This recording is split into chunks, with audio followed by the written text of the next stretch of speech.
الحمدللہ رب العالمین والصلاة والسلام علی سید المرسلین اما بعد فاعوذ باللہ من الشیطان الرجیم بسم اللہ الرحمن الرحیم الصلاة والسلام علیک یا رسول اللہ وعلی آلک واصحابک یا حبیب اللہ الصلاة والسلام علیک یا نبی اللہ وعلی آلک واصحابک یا نور اللہ۔ درود پاک پڑھنے کے بے شمار فضائل و برکات ہیں۔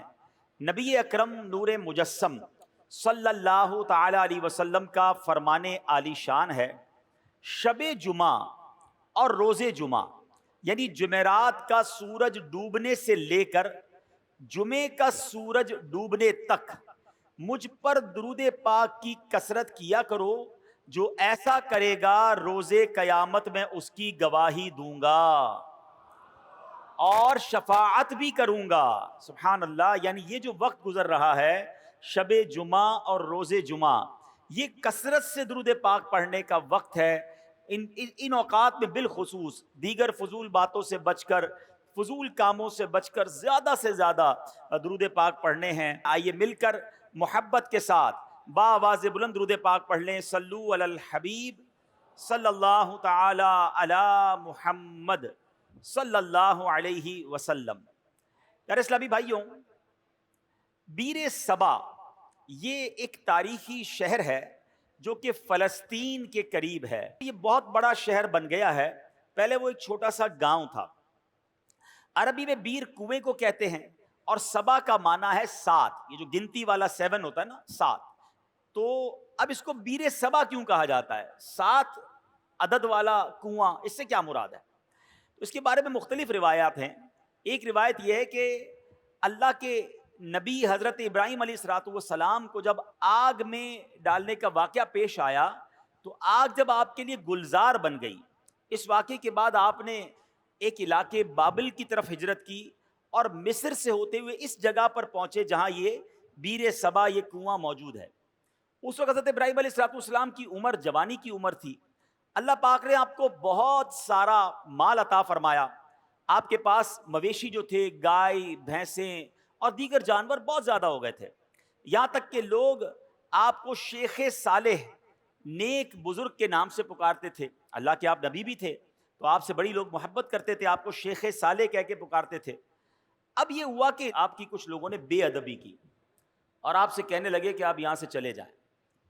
حضرت ابراہیم علیہ السلام نے کوئی لڑائی جھگڑا نہیں کیا، اپنا سامان اٹھایا اور آپ اس علاقے سے چلے گئے اور جبرون نامی شہر تشریف لے گئے، جس کو آج کل اس شہر کو الخلیل کہتے ہیں۔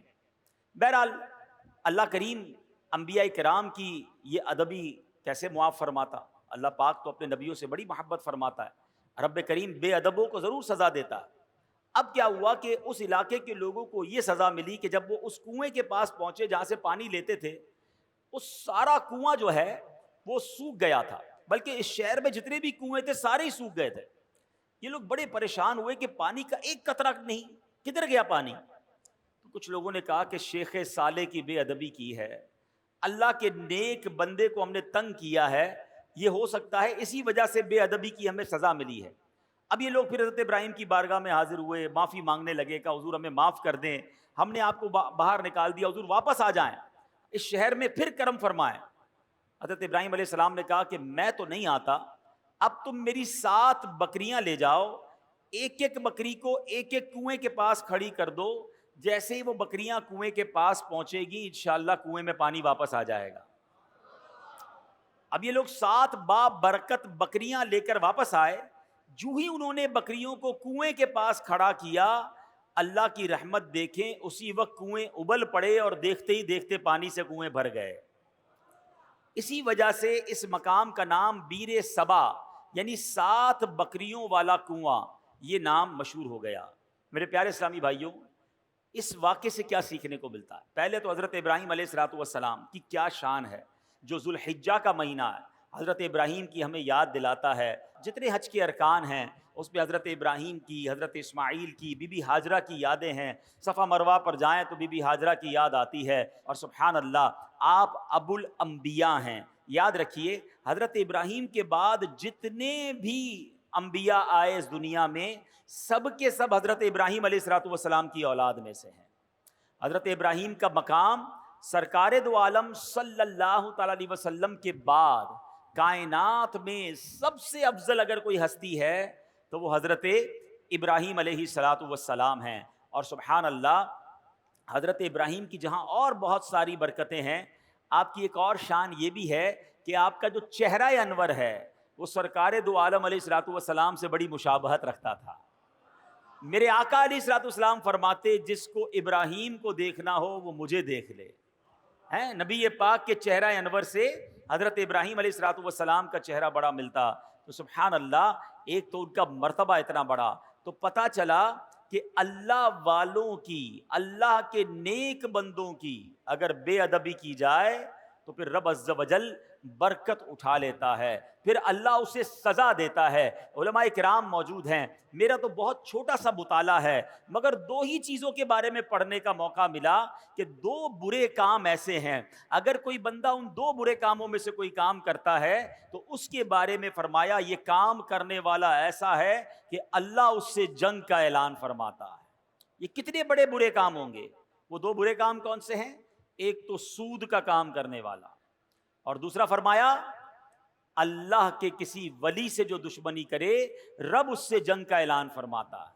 اب مجھے بتائیے اللہ سے جنگ کر کے کوئی جیت سکتا ہے؟ نہیں نا. تو پھر ہر معاملے میں ہر طریقے سے کسی بھی صورت سود کے قریب نہیں جانا ہے.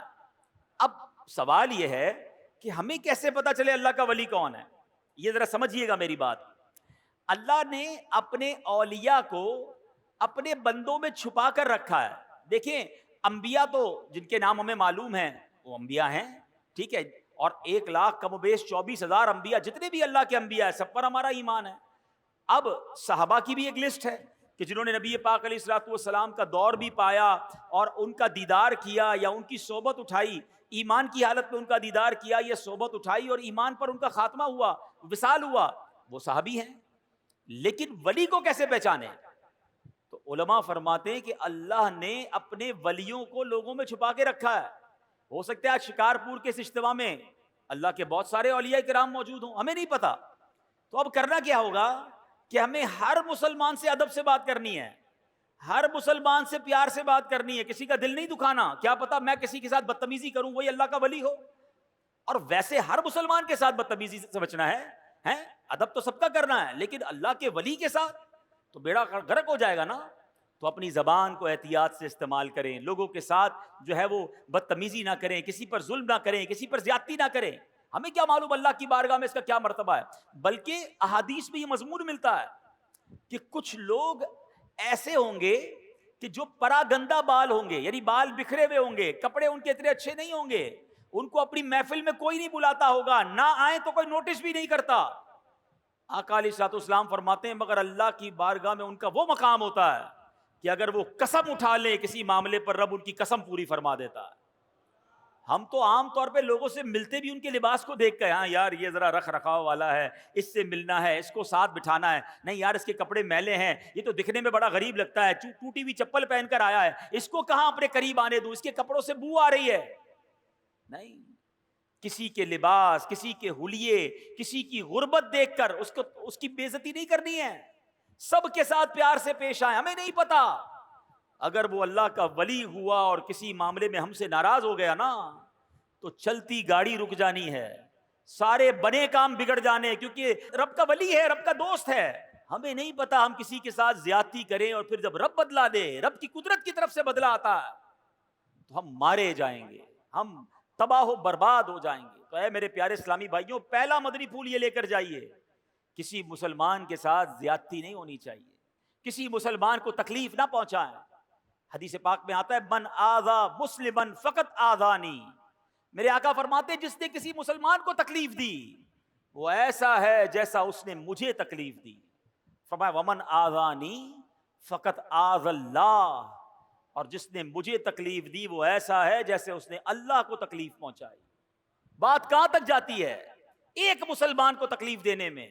اب وہ سوچے جو مسلمانوں کو گالیاں دیتے ہیں، وہ سوچے جو مسلمانوں کا مال دباتے ہیں، وہ سوچے جو چوریاں کرتے ہیں، جو زمین پر قبضہ کر لیتے ہیں، جو یتیم بیواؤں کا بلکہ اپنی بہنوں کا ورثہ دبا لیتے ہیں، وہ کیا جواب دیں گے اللہ کی بارگاہ میں؟ کیسے جواب دیں گے؟ تو کبھی کسی کو ہماری طرف سے تکلیف نہ ہو، اس بات کا خیال رکھیں۔ پھر اس واقعے سے ایک اور بات سیکھنے کو کیا ملی، سبحان اللہ، کہ تبرکات کی کیا ویلیو ہے۔ حضرت ابراہیم خود نہیں گئے، آپ نے 7 بکریاں بھیج دیں، اور جب وہ 7 بکریاں جاتی ہیں اس کی برکت سے سبحان اللہ ان کنوؤں میں پانی آ جاتا ہے۔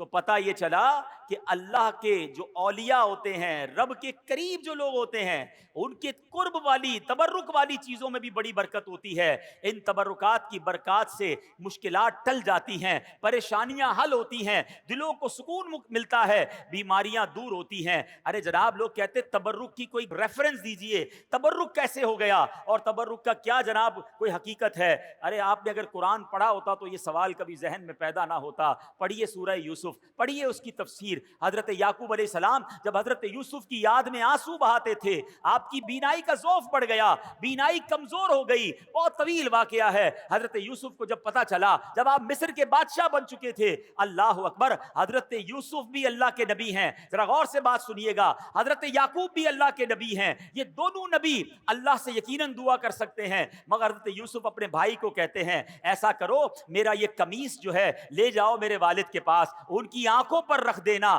اللہ اس کی برکت سے ان کی بینائی کا ضعف دور کر دے گا۔ اور یہ واقعہ قرآن میں بیان ہو رہا ہے۔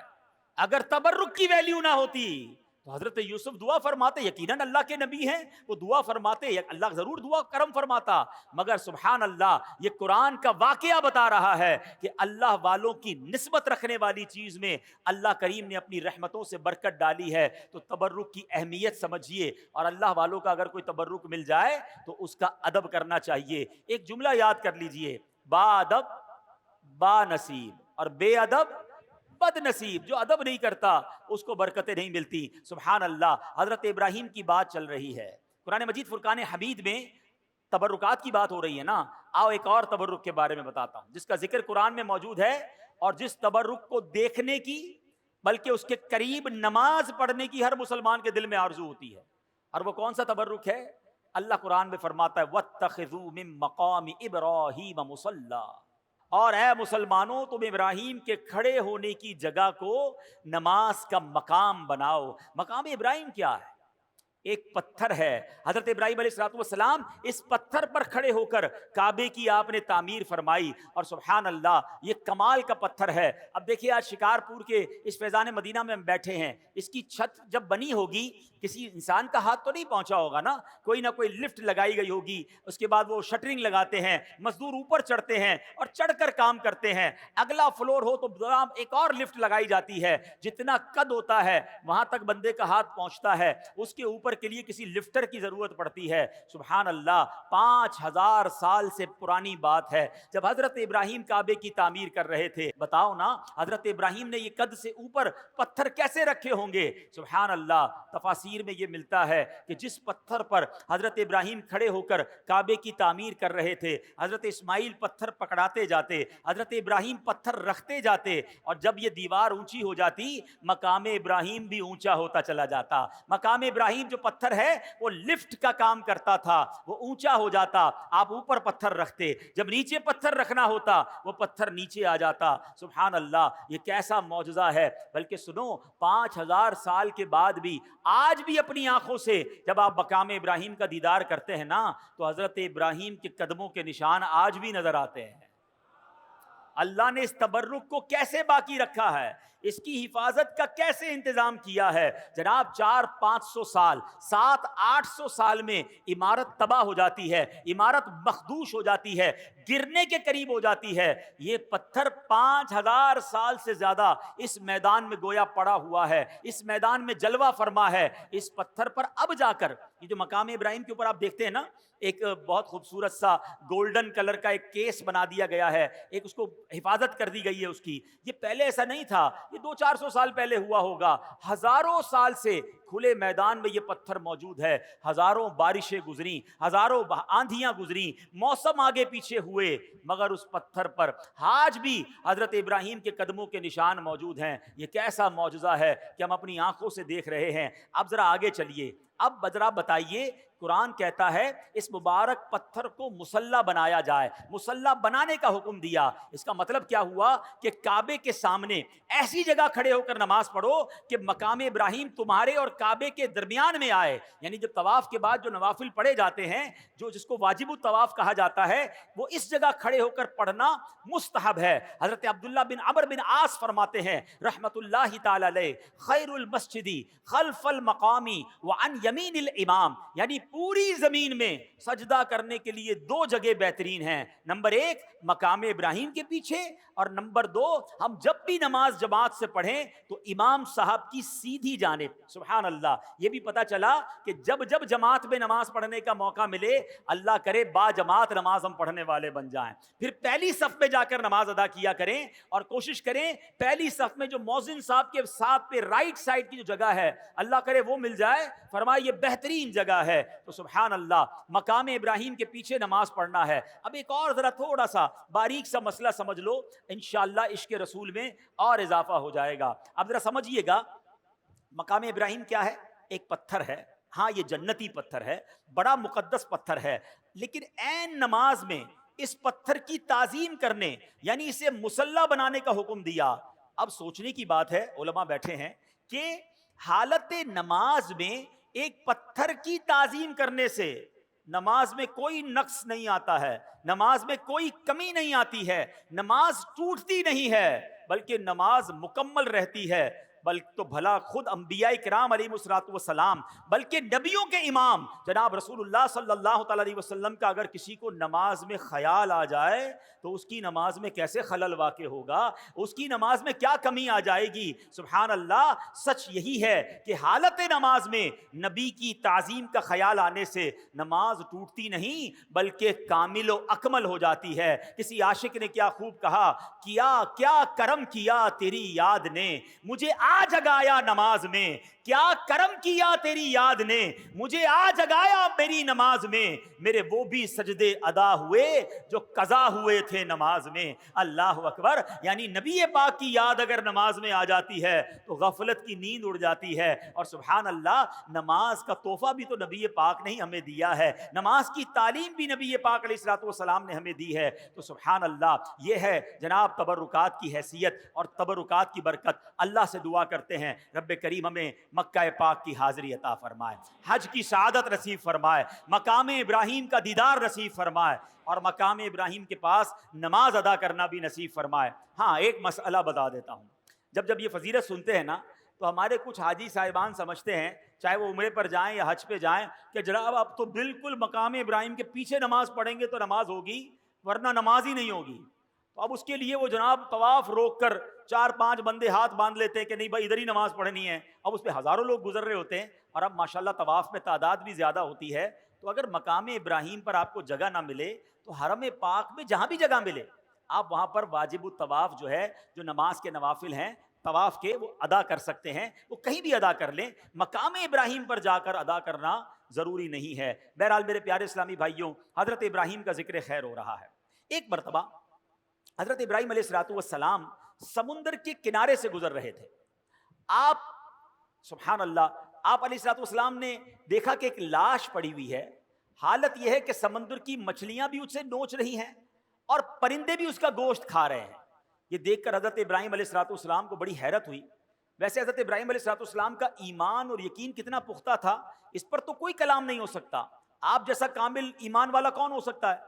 یہ تو صرف ایک حیرانی تھی کہ یہ لاش جب کئی سارے ٹکڑوں میں بٹ گئی ہے, اس کا کچھ گوشت مچھلیوں کے پیٹ میں چلا گیا ہے, کچھ پرندوں کے پیٹ میں چلا گیا ہے, کچھ پانی میں لگ کر گل گیا ہے, ایک لاش کے اتنے سارے ٹکڑے بٹ گئے ہیں, قیامت آنے میں ابھی صدیاں باقی ہیں. حیرت کی بات یہ کہ اللہ کیسے قیامت کے دن مردوں کو زندہ کرے گا اور یہ سارا گوشت جو اس کے جسم پر واپس آ جائے گا. سبحان اللہ, آپ نے رب کریم کی بارگاہ میں سوال کیا, رب ارنی کیف تحیی الموتى, اے میرے رب تو مجھے دکھا دے کہ تو مردوں کو کس طرح زندہ فرمائے گا. اللہ اکبر. اب آپ کا ایمان تو مضبوط ہے مگر آنکھوں سے دیکھنا چاہتے ہیں. اس پر کوئی اعتراض کر سکتا تھا کہ شاید حضرت ابراہیم کو کوئی شک تھا, لہذا اللہ پاک نے حضرت ابراہیم علیہ الصلوۃ والسلام کی زبانی ہی جواب دلوایا. ارشاد ہوا اولم تؤمن, کیا تجھے یقین نہیں؟